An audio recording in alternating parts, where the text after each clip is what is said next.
Agora sim, deputada Sâmia Bonfim, consegue? Tá a postos ou pega o sem fio? É o sim. O sem fio acho que é mais fácil. Bom, vocês me ouvem daqui? Acho que sim, né? Então, bora lá. Bom, boa noite, gente, a todas e a todos. Obrigada, não precisa se preocupar. Pedi desculpa por chegar só agora, estava buscando meu filho na escola e estabilizando ele no gabinete antes de vir para cá. Mas eu quero cumprimentar a deputada Fernanda e a deputada Lindbergh por esse lançamento das duas frentes em conjunto que, na verdade, caminham no mesmo sentido, que é que a gente possa acumular no Brasil para uma outra orientação econômica, né? Esses dias a gente conversava no plenário, Lindbergh, Fernando, um pouco sobre os bons índices da economia no Brasil, nesse primeiro momento, né, do governo Lula. Mas a gente não pode esquecer que isso foi fruto também da aprovação da PEC emergencial no final do ano passado, que liberou... PEC da transição, perdão, das PECs que eu me confundi com os termos. A PEC da transição, que, na verdade, liberou recursos para que pudessem ser investidos nas áreas sociais. Teve recomposição do salário mínimo, teve recomposição do Bolsa Família, reajuste de bolsas de estudantes, etc. Teve próprio, ainda que aquém, né, do índice necessário, mas também uma certa recomposição salarial dos servidores, ou seja, é através do fortalecimento do investimento estatal que é possível fazer o Brasil crescer.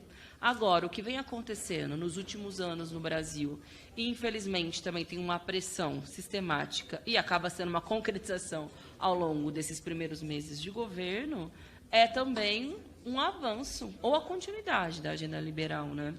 A aprovação desse novo teto de gastos, que não sem protesto, né, dos parlamentares de esquerda, tal, mas aconteceu de uma forma que significa que nos próximos anos o Brasil vai estar seguindo essa lógica de cabresto do mercado mesmo, né, de impedir que haja investimento à altura das necessidades do nosso país. E isso também faz com que o próprio programa eleitoral, que nós elegemos o Lula e derrotou o Bolsonaro, não tem a condição de ser concretizado. Por isso que essa articulação de parlamentares é tão fundamental. Primeiro, pelo que significa, né, essa lógica do ajuste, também porque é necessário discutir o tema da auditoria há muito tempo aqui no Congresso Nacional.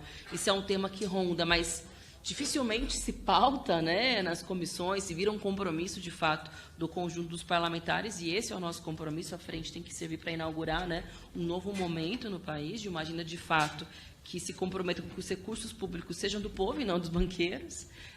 E, sem dúvida, o tema também dos juros altíssimos, absurdos, obscenos, que são implementados no Brasil, essa falácia da autonomia do Banco Central, falácia porque ninguém pode falar do que acontece no Banco Central, da taxa de juros. Agora o Campos Neto pode dar opinião sobre tudo, sobre todos, sobre reforma tributária, sobre o novo ajuste. É um absurdo. Ele é sempre consultado sobre as políticas do governo, sendo que, se é autônomo, ele tem que cuidar do que é dele, e não deveria ser sob essa lógica, né? Porque a autonomia, na verdade, significa a autonomia do Estado, aliás, dos bancos, para fazerem o que quiser sobre aquilo que, na verdade, a maioria do nosso povo paga, considerando que 80% praticamente da população está endividada, pagando altíssimas taxas. Por isso, conte conosco proativamente na construção de ambas as frentes, construir um calendário junto aos servidores, junto às entidades, os sindicatos, os partidos políticos, para que a gente possa fazer pressão mesmo, né, pela base, para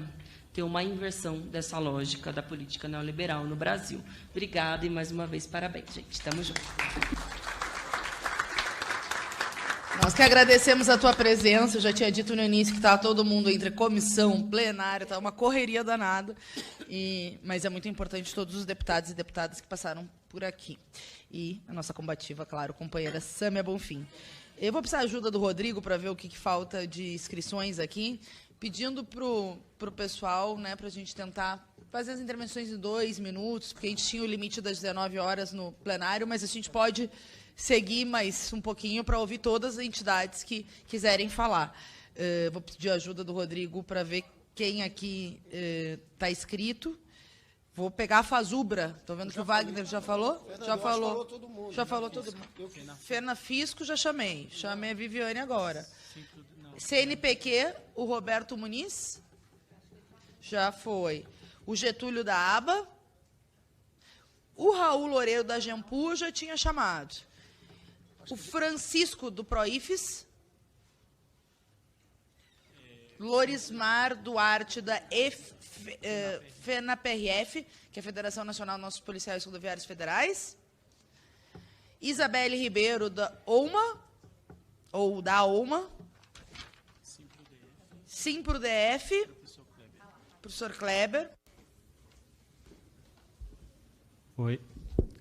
Bom, eu vou ser rápido. Primeiro, quero cumprimentar a mesa, a nossa querida Maria Lúcia Fatorelli, a deputada Fernanda Melchiona, o deputado Lindbergh, aos parlamentares, a deputada Sâmia, que eu sempre acompanho pela televisão, tem sempre as intervenções muito assertivas. E dizer, gente, que essa frente parlamentar, essas frentes parlamentares, elas são fundamentais. Mas para que elas não se esgotem nelas mesmas, é fundamental que esse debate seja traduzido para a população. É muito fácil a gente discutir entre nós, mas o povo não compreende essa lógica do sistema financeiro, da taxa de juros. A gente precisa traduzir isso. E, como professor, eu sempre acho que a gente precisa escolher a melhor didática. E esse debate que está sendo assistido pela TV Câmara vai atingir uma parte da população, mas a grande parte não. Então, qual é a estratégia para que a gente consiga traduzir isso que é tão difícil para as pessoas simples, que eu possa chegar ali na rodoviária do plano piloto e falar com as pessoas o que significa a alta taxa de juros, o que significa todo o recurso público que vai para o setor financeiro. E quero finalizar a minha fala dizendo o seguinte, olhe, hoje é um dia muito especial para a educação pública do Brasil e do mundo. É o dia de nascimento de Paulo Freire, o nosso patrono da educação.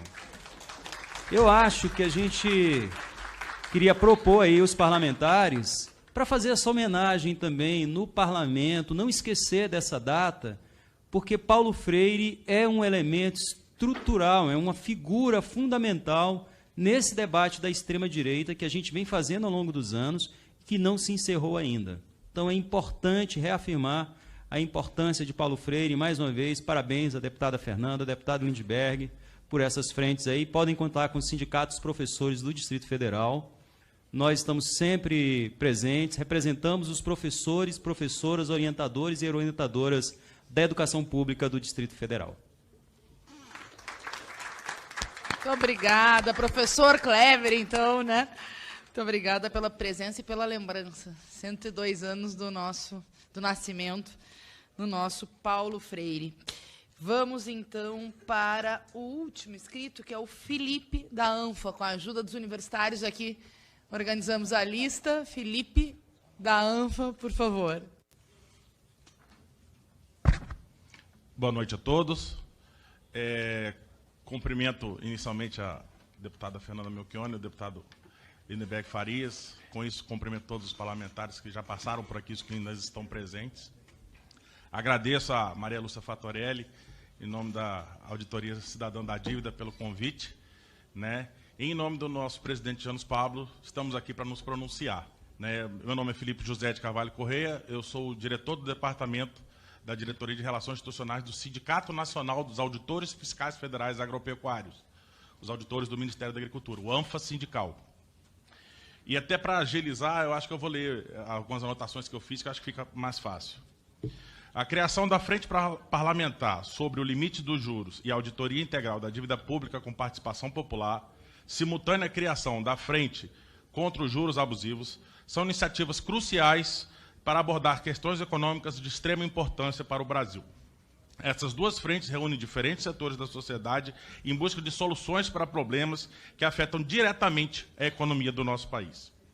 A primeira questão-chave tratada por essas frentes é a necessidade de limitar os juros extorsivos praticados no Brasil. Sabemos que o Brasil tem uma das maiores taxas de juros do mundo e taxas de juros excessivamente altas afetam negativamente, encarecendo o crédito e o financiamento de diversos setores econômicos. Além disso, os juros altos também contribuem para a concentração de renda e desigualdade social no Brasil. Isso porque os grandes bancos, que são os principais beneficiários dos juros, concentram a grande fatia da riqueza do país. A segunda questão central é a necessidade de realizar uma auditoria integral da dívida pública. A dívida pública brasileira é um dos maiores entraves do desenvolvimento do país e a auditoria busca entender de forma transparente e detalhada como a dívida pública foi contraída e como está sendo administrada.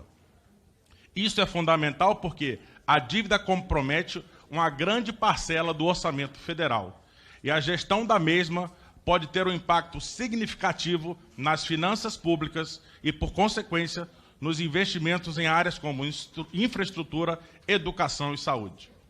A auditoria da dívida pública é uma ferramenta fundamental para identificar e corrigir irregularidades na dívida, sendo crucial para garantir que os recursos públicos sejam alocados de maneira justa e eficiente, reduzindo o peso sobre as contas públicas e liberando recursos para beneficiar toda a sociedade brasileira. Em resumo, as questões abordadas por essas duas frentes parlamentares têm implicações diretas para o desenvolvimento do nosso país, em especial para vários setores da economia, inclusive o agropecuário.